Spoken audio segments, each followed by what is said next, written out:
Bonjour, bonjour, c'est Myriel. Voilà, je vais vous présenter. C'est mon troisième jour que je fais ça. Je vais vous présenter d'autres jeux qui sont dans mes placards. Voilà. Donc je vais vous présenter pour commencer l'oracle La Dame de l'Ombre. Alors je l'ai acheté il n'y a pas longtemps celui-là, aux éditions Le Duc. C'est C'est un joli oracle que je n'ai pas encore utilisé parce que je vais l'utiliser pour la période d'Halloween. Vraiment. Euh, c'est un oracle qui a 36 cartes. C'est Nyx Tarot qui a fait ce jeu. Cartomanciel. Enfin, ce tarot, cet oracle, pardon. Voilà, c'est une jolie boîte classique dans les tons marron, enfin doré et noir. Très joliment bien fait. Le guidebook est comme ceci.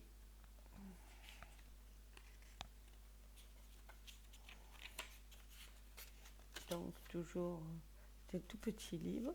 C'est fait en papier un peu style vieilli, j'aime bien la première page. Et après le reste est quand même en papier classique. Donc qu'est-ce que nous avons dans ce... Donc il était une fois, donc l'histoire de l'oracle. Voilà, quelques pages pour présenter donc l'auteur, la création, voilà. Les cartes, les secrets des cartes. Donc on rentre vite dans le vif du sujet. Donc on nous présente les cartes. Ah, j'aime bien.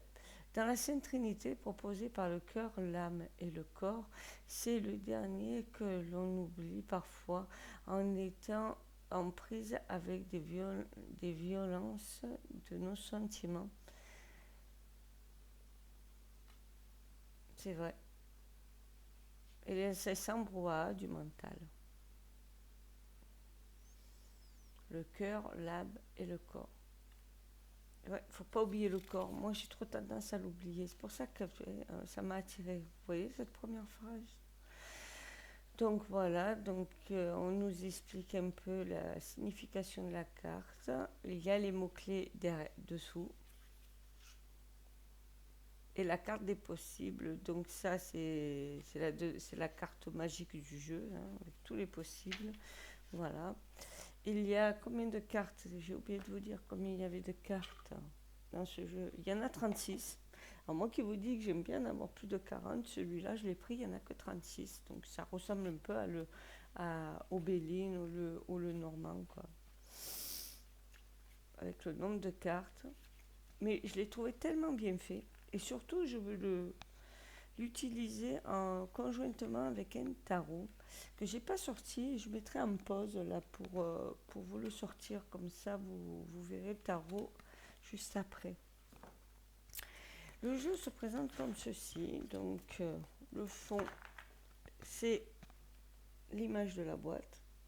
Donc, le crâne d'un hibou. Et les cartes sont comme ça, avec le mot-clé, la réussite. Donc, ils sont brillants. Les tranches sont noires. Vous voyez que ça va pas durer les tranches noirs parce que... Mais bon, j'ai du noir, je pourrais le refaire. Enfin, un noir un peu caramel. Peut-être caramel, je dirais. Il y a des reflets un peu marron. Donc j'aime bien, ça mélange bien les deux couleurs qu'elle a choisies. Donc voilà les cartes. La passion, les émotions, l'émotion, le potentiel, le soin. Voilà. Donc c'est une carte qui mélange crâne, qui est très witchy, carte des possibles, et qui fait antique en même temps, tout en étant très moderne, le deuil. Voilà. Donc le jeu se présente comme ceci. Il fait un peu steampunk aussi, Donc moi, c'est des styles que j'aime. Regardez cette clé comme elle est belle. Voilà, la béquille, le soutien. Je l'ai pris pour cette carte qu'elle a appelée. Mince, vous voyez pas bien. Je vais vous les remontrer. Je vais changer un peu la caméra là parce que je vais avoir tendance, si je. Voilà. Si j'ai tendance à me poser comme ça. Donc je vais vous remontrer les cartes hein, si vous n'avez pas bien vu là. Franchement, Geneviève. Voilà. La réussite. Potentiel. Flair. Donc ça mélange, comme je vous dis, un peu le gothique, il y a un peu des crânes, il y a un côté vintage, il y a un côté moderne. Franchement, il est vraiment bien fait. Les cartes sont assez simples. L'inspiration. Voilà, l'idée qui germe dans la main, moi j'aime bien cette idée d'inspiration. Là, ça me fout un peu les jetons, cette justice, parce qu'on a des yeux, là, un œil qui pleure, un œil qui pleure pas. Ça m'embête un peu, mais bon, peut-être que j'ai un problème lié à la justice, je sais pas. Donc là, on a le culot. Voilà. Voilà, c'est dommage, vous voyez la lampe, hein, je suis désolée. Celle-là aussi, elle me fout les jetons. Alors moi, j'ai un peu peur des yeux comme ça, parce que j'ai une histoire, mon père est allé voir Conan, le barbare, et il m'a amené parce qu'il pensait que c'était un film qui pouvait être regardé par les enfants. Et dedans, il y a une bague avec un œil, et c'est un œil comme ça. Et depuis, j'ai un peu peur des yeux, en fait. Voilà, quelque chose à travailler sur mes peurs, là. Dès que je vois des yeux comme ça, un peu sortis de leur orbite, ça me fout les jetons. Tellement que j'ai dit à mon fils qu'il voulait faire un tatouage, mais ça a été un réflexe, alors que j'aime pas du tout ça. Il voulait se faire un œil avec. C'était magnifique l'œil d'ailleurs. Ah, j'ai dit, ah non, pas un œil. Et mon mari m'a dit, pourquoi tu dis ça? Et c'est vrai, pourquoi je dis ça, hein? Du coup, mon fils m'a dit, ah, je ferai pas l'œil. Donc j'ai dit, franchement, tu peux faire ce que tu veux en vérité. Mais ma réaction a été, comment dire, pas maîtrisée. C'était vraiment ma peur là qui travaille, qui joue, qui. Comme quoi, vous voyez, faites attention à ce que vous faites voir à vos enfants parce que ça peut les perturber, hein. Même 40 ans après, hein, parce que je dois avoir une dizaine d'années. Je vais mettre en pause. Alors voilà, pourquoi je voulais mettre en pause, c'est pour vous montrer le tarot que je vais utiliser avec l'oracle que je viens de vous présenter. C'est le tarot du bien-être. Voilà. C'était en fait, quand j'ai vu ce jeu, j'ai dit, oh, il ira super bien avec ce tarot. Alors, il faut savoir qu'il y a un oracle qui existe, mais je ne suis pas arrivée à me l'acquérir. Un peu dans le même jeu. Alors, pour moi, c'est un bijou, donc j'ai mis des. Je l'ai protégé avec des pierres. Alors, c'est bizarre parce que c'est un Moss Market, vous allez me dire, de qualité moindre. C'est vrai, enfin de moyenne, on va dire. Mais je l'adore. J'adore la boîte comme elle s'ouvre, comme un écrin. J'aime beaucoup cette boîte. J'aime beaucoup le côté vintage du jeu. Et j'aime beaucoup le jeu qui me parle vraiment très bien, alors que vous allez voir, les cartes sont pas si faciles à, à comprendre. Et malgré tout, je le lis en intuitif, donc c'est très spécial. Il est vraiment beau. Alors, c'est les éditions First qui ont fait ces First éditions, qui a fait ce jeu. C'est une nouvelle de lecture du tarot. C'est Claire Goldwich qui a fait ça, qui a travaillé en fait sur les planches anatomiques, mais pas que, parce qu'elle a fait aussi un livre que je vais sûrement m'acheter.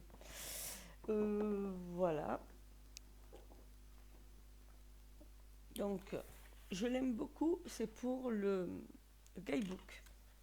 Parce qu'il n'est pas gros et je le trouve très joli déjà en aspect, comme vous pouvez voir avec toutes ces mini gravures là, de planches de médecine.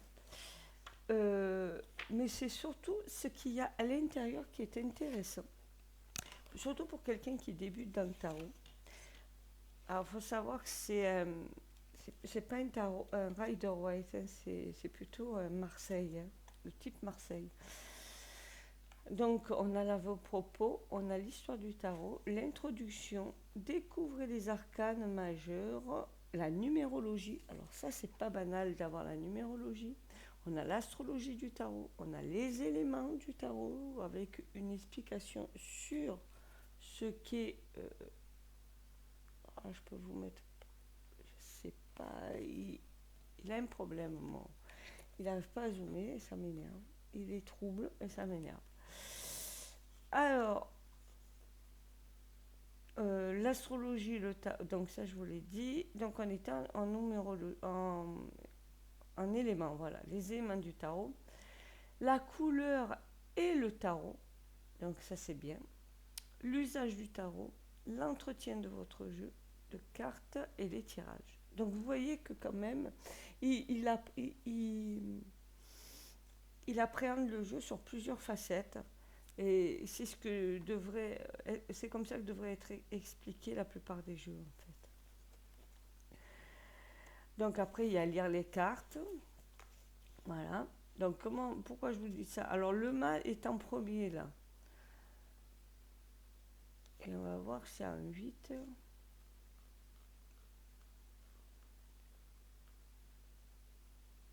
11, on a la justice.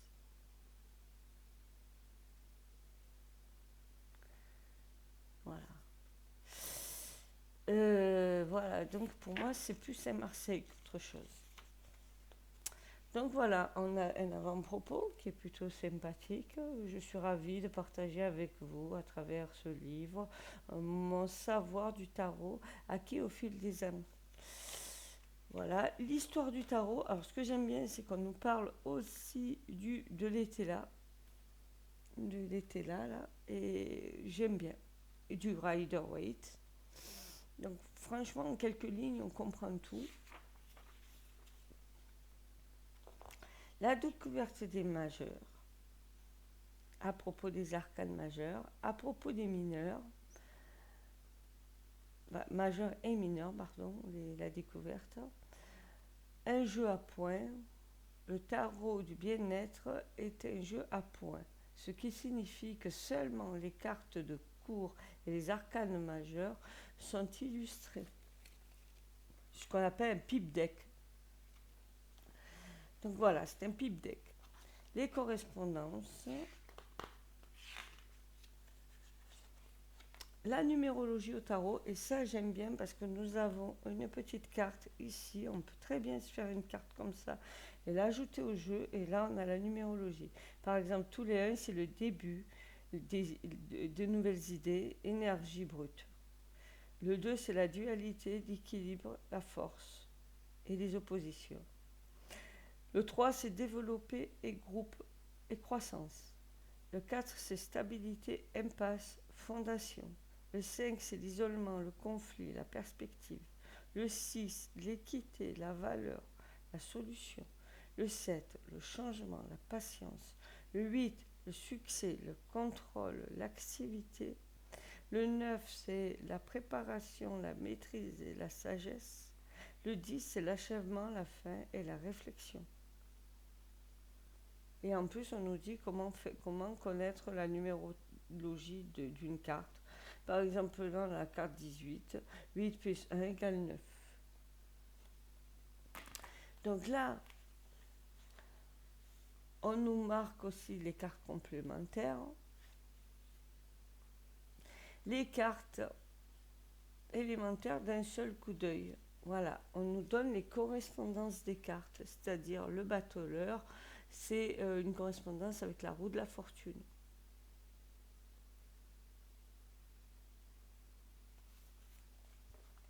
Parce que c'est le chiffre 1 en numérologie.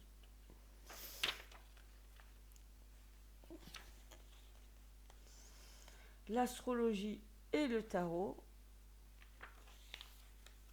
les éléments du tarot. Donc on nous dit que le site de terre, on nous dit les correspondances des cartes majeures en terre. Donc on a bien sûr la suite des pièces, hein.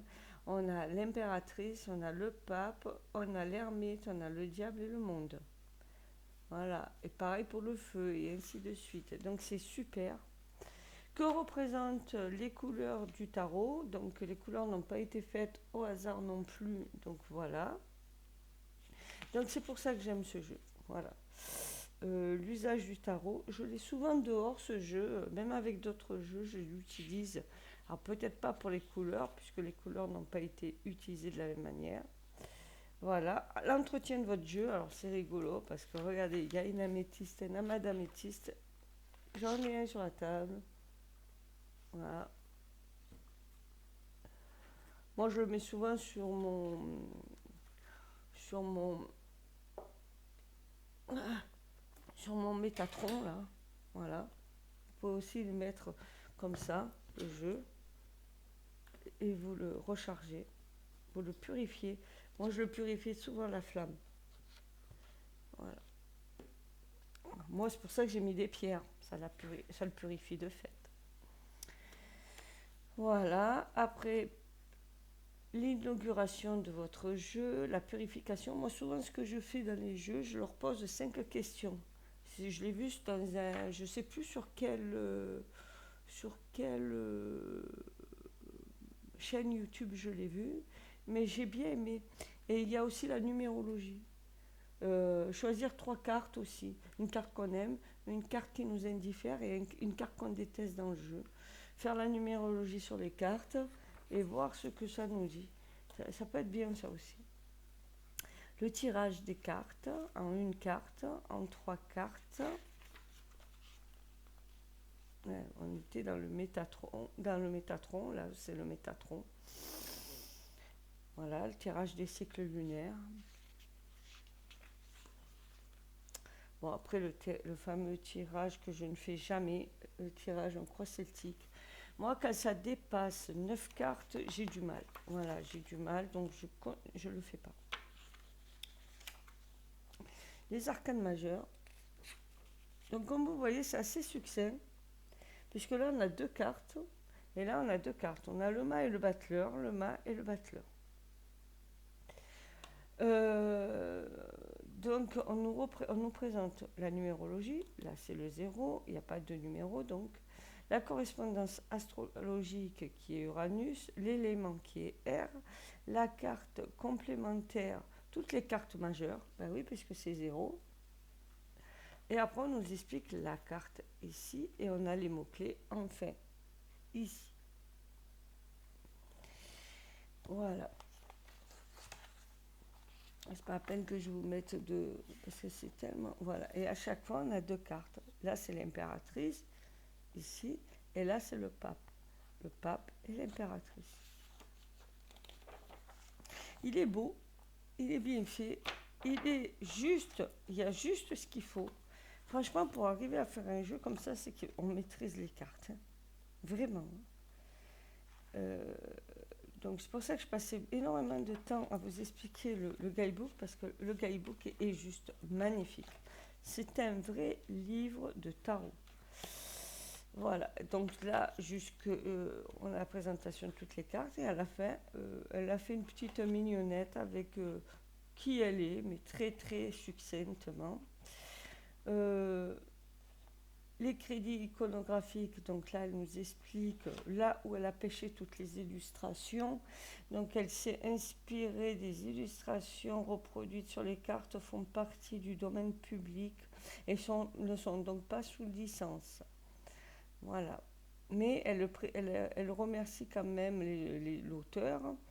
Les musées où elle a pêché toutes les,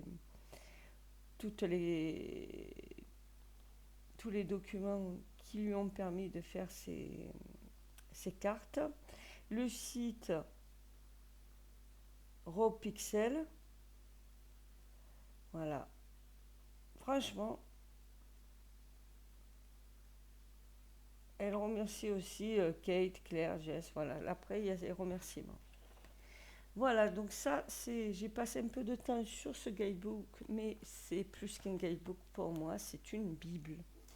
Une Bible très simplifiée du tarot. Et franchement, c'est très bien. On en vient au jeu. Donc c'est un jeu assez classique qui n'est pas réversible.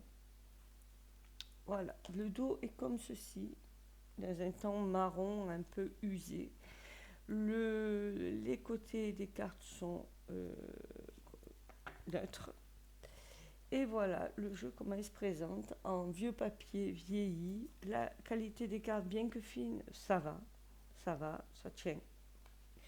Ça gondole un peu parce que les cartes sont fines et que je l'utilise quand même beaucoup, surtout en période d'automne.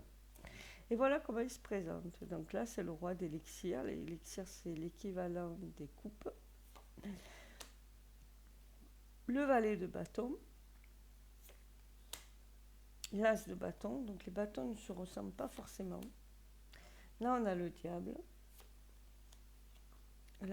La roue de la fortune. Alors j'aime beaucoup cette roue de la fortune, comme elle est représentée, parce qu'on voit vraiment des mains qui essayent d'attraper chaque élément qui sont sur les côtés. Et du coup, c'est un peu ça la vie.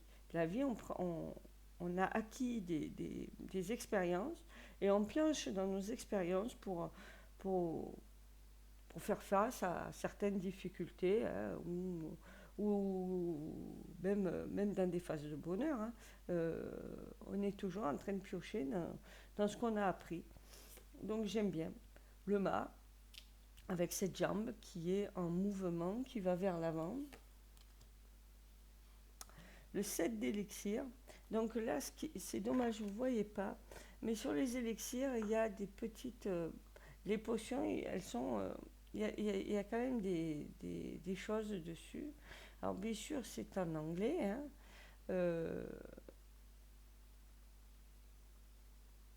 Mais il y a des représentations dessus. Alors là, je dois changer mes lunettes, donc je ne le vois pas.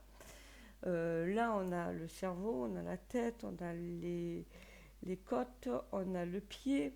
Donc, quelque part, on voit vraiment qu'il y a un choix. Donc, le set d'élixir, le set de coupe. Donc,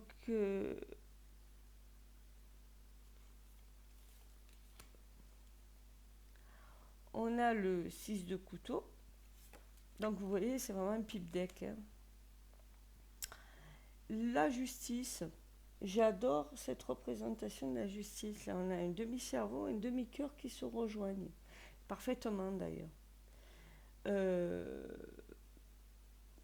Ça m'a ouvert les yeux sur ce qui était juste.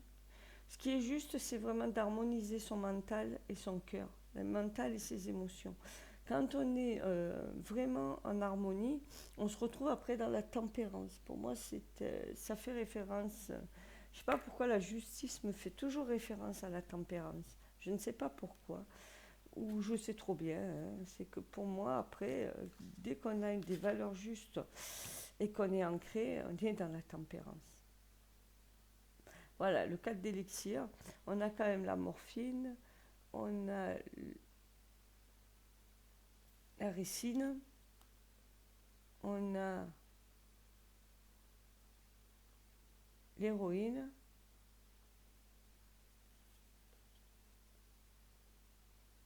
là je ne sais pas ce que c'est ça, le cyanide. Enfin, voilà, il y a des poisons là-dedans. Hein. La reine de bâton, le 7 de bâton. Alors ce qui est intéressant aussi, c'est peut-être se référer à la plante, à la couleur. Je vais peut-être vous faire une review de ce jeu. Je l'ai déjà fait, mais comme on n'entendait pas bien ce que je racontais, je vais tout refaire. Je vais enlever mes anciennes vidéos qui sont pas très belles et je vais refaire. 4 de pièces. Voilà. Donc c'est pour vous donner un peu une idée de ce jeu qui est magnifique et qui va bien être complété avec l'oracle de la Dame de l'Ombre. Parce que si vous voyez les deux ensemble, je vais vous les mettre ensemble. Ça se match, hein, ça se match parfaitement. Franchement, regardez. Voilà. Voilà, quand on voit ça et qu'on voit ça, ça choque pas trop, quoi. Donc, ça va se matcher. Ça va se matcher. C'est peut-être la grosseur, peut-être de l'oracle par rapport au tarot qui peut poser problème, mais c'est tout. Voilà. Alors, qu'est-ce que j'ai encore comme jeu à vous présenter? Alors, j'ai celui-là. C'est The Believe in Your Own Magic. Excusez-moi de Oracle Deck. Alors, il est sorti en français. Moi, je vous conseille de ne pas faire comme moi, d'attendre et de le prendre en français. Moi, je n'avais pas voulu attendre. Quand j'ai vu qu'il sortait en français, j'étais dégoûtée parce que j'aurais dû attendre un an. Donc, c'est Amanda Lovelace qui a fait ce jeu. Et Jamina Medeiros qui a fait les illustrations. Alors, les illustrations sont witchy et en même temps modernes et en même temps super bien faites. Je vais aller très vite sur le guidebook. Alors, j'ai dit que j'aimais pas écrire sur les jeux. Sur celui-là, j'ai écrit. Je sais pas pourquoi, mais au crayon pour pouvoir effacer. Voilà. Donc, j'ai pas traduit là, j'ai traduit les cartes en fait. Voilà.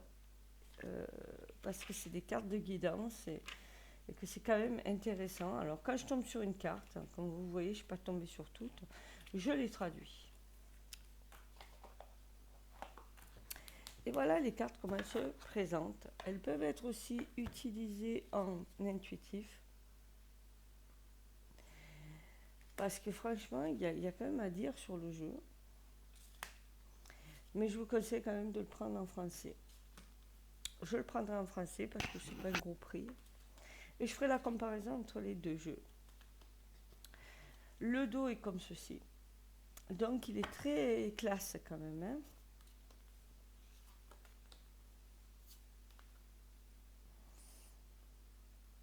Un moment pour moi, vous voyez, c'est ça. Enfin, non, là c'est I'm away. Je connais pas. Je connais pas l'anglais, donc je vais pas vous dire de bêtises. Mais ça me fait penser à un moment pour soi, un moment. Et voilà. Donc c'est un jeu de guidance. L'inconvénient, c'est qu'il est en anglais. Je voulais le garder pour ses couleurs, pour son jeu, pour sa beauté. Je pense que je vais racheter la version française.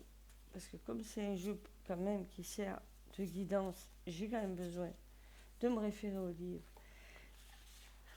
Et je ne connais pas assez bien l'anglais pour faire pour le garder en anglais.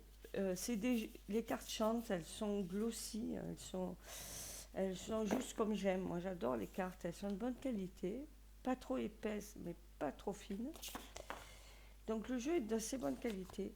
Je ne sais pas ce que vaut le jeu en français. Voilà, bien souvent les jeux en français, je suis déçue par rapport à la version anglaise, je ne sais pas pourquoi. C'est comme ça. Un jeu que j'ai pris parce que j'ai flashé dessus, mais que je joue très peu avec, c'est le tarot de la sorcière et de la roue de l'année de Bérangère Donessy. De Nancy, pardon, Donessy. Voilà, toujours ma petite référence. Donc en fait, c'est ce que je vous disais. Je prends 3 cartes, une que j'aime, une que je trouve qui me représente, quoi, que j'aime particulièrement, une qui m'indiffère complètement et une que je déteste. Et je fais la numérologie. Et en fonction de la numérologie, le jeu nous dit quelque chose. Je vous le ferai ça. Ça fera une mini vidéo, vu que j'en fais pas beaucoup, je fais des vidéos hyper longues, moi. Voilà. Alors, le tarot de la sorcière. Voilà comment est fait le jeu. Alors voilà. On a une petite présentation, pourquoi le tarot de la sorcière, les tendances noires du tarot. C'est pour ça, moi je joue essentiellement en hiver de ce jeu, mais pas trop. Donc c'est encore un type Marseille. Et voilà comment il se présente. Donc l'amoureux, c'est des cristaux. Il est assez compliqué à appréhender. Il est magnifique, mais pour moi, il est assez compliqué à appréhender. Mais c'est un jeu de toute beauté, en fait. Hein. Voilà. Donc on va essayer de prendre un jeu, parce qu'en fait, c'est mal... la tempérance. Voilà, on va prendre la tempérance. Donc on nous dit à quoi ça correspond. Donc c'est la fête de Yule. Les mots-clés, renaissance, communication, alternance, ouais, c'est ça. La tempérance est une carte de mesure et on nous explique la carte.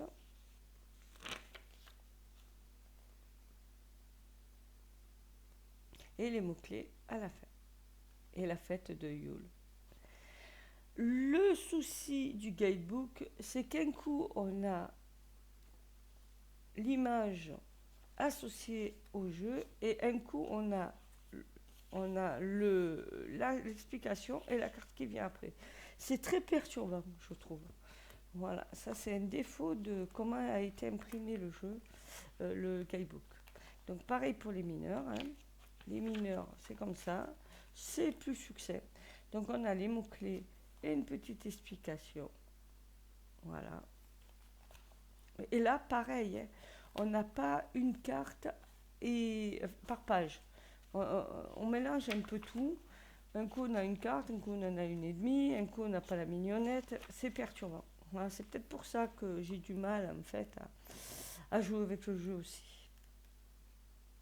Je l'ai pris parce que j'ai trouvé magnifique ce jeu. Hein. C'est dommage. Hein. Qu'est-ce qu'on a là? Voilà. Après, on a comment tirer les cartes. Donc, une seule carte. C'est bien pour commencer une seule carte. On fait un tirage le matin. Tirage en 3 cartes. Le tirage en croix, ça, je pratique beaucoup. Et ce qui est bien, c'est qu'on a les exemples. Mais vous voyez, on n'a pas les exemples à la suite. Donc, c'est un peu perturbant, encore une fois. Comme ça qu'il est conçu, le guidebook. On ne peut rien faire. Le tirage à 6 cartes en pyramide. Donc, il l'appelle le tirage de la sorcière. Ce qui est bien, c'est qu'on a des mises en situation. Donc, c'est bien pour apprendre. On a retrouvé le travail de Bérangère de Nancy. Donc, on a son Insta.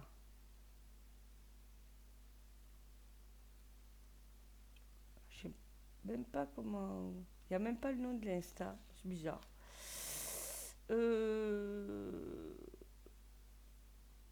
Là, c'est les remerciements. Et là, la date à laquelle il a été fait. J'ai oublié de vous dire à quelle audition il était publié au Lotus et à l'éléphant. On va passer au jeu, qui est somme toute magnifique. Il est dans un pochon doré. C'est un bijou. Le jeu est un bijou. Voilà. Alors, il est rayé parce que je l'ai fait tomber. Voilà. Ça a bien commencé. Et voilà le jeu, comment il se présente. Attention, là, il est à l'envers. Donc, on a le pendu pour ici. La roue de la fortune, somme toute magnifique. Et c'est que du noir et du doré. L'étoile, la maison de Dieu, le diable, l'impératrice.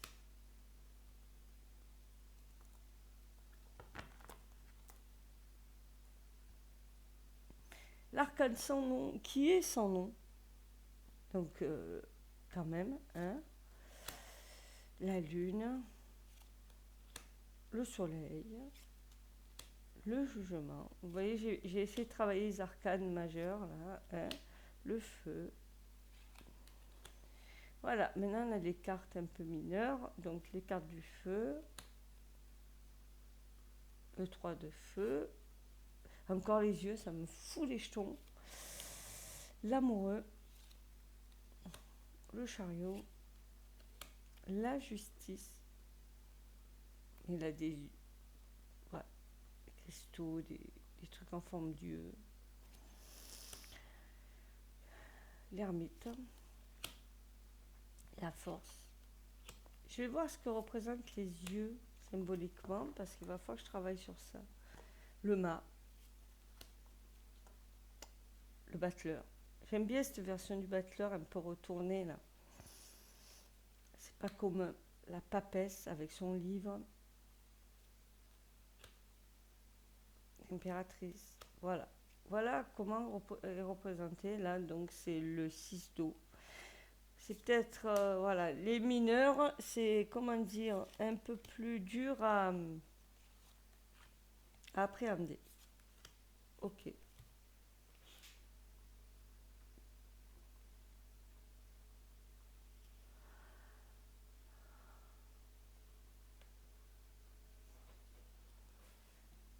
Voilà. Voilà. Donc les mineurs, vous voyez, j'ai un peu plus de mal à appréhender le jeu. Déjà, il n'est pas en couleur. Le roi d'air. Les cavaliers sont super bien faits, je trouve. Là, c'est un cavalier parce qu'il y a les constellations. Donc en fait, il faut travailler sur les constellations avec les cavaliers. Donc c'est très intéressant. Voilà, le 6 d'heure avec cet améthyste. Le 4 d'air, qui pour moi me fait penser plus à la lune, à l'arcane majeur de la lune, mais bon. C'est à travailler. J'ai peut-être pas assez travaillé sur ce jeu pour qu'il m'inspire. Tant qu'il ne m'inspire pas. Il m'a inspiré un moment. Puis après, c'est vite estompé. Voilà. Donc ça, c'était l'oracle du tarot de la sorcière. Et je vais m'arrêter là. Et je vais vous dire au revoir. Et je vous dis à la prochaine. Bye bye.